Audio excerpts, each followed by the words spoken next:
Hello SGS Grade 7 students. Welcome to English on the Sky.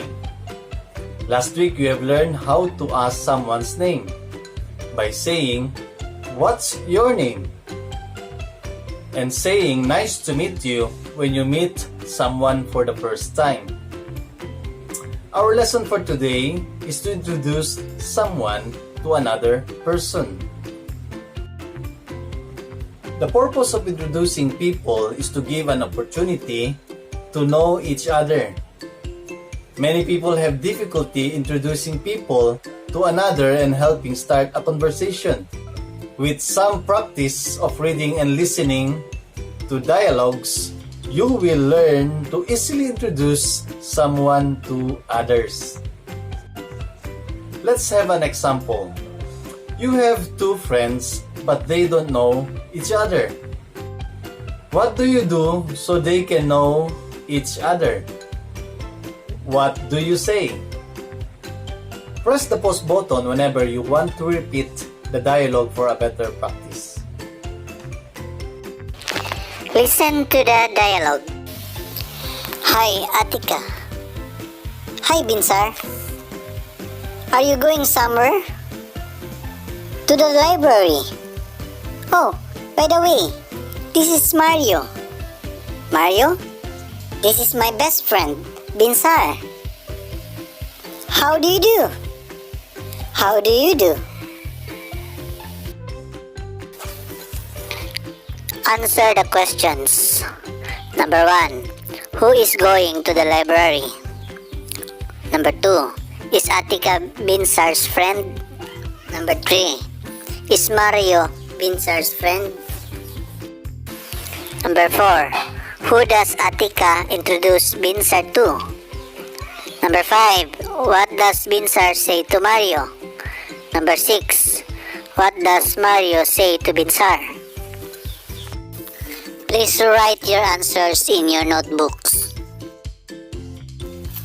Let's continue. Sort the dialogues below and rewrite them.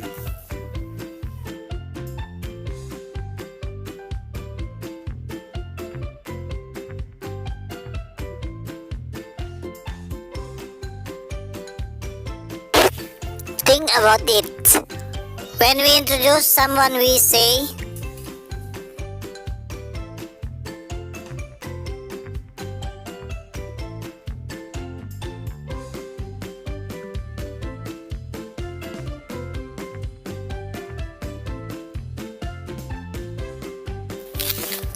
when people introduce us to new friends, we say,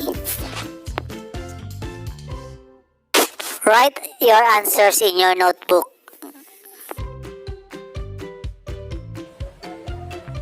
You might get confused and ask, what's the difference between "how are you" and "how do you do"?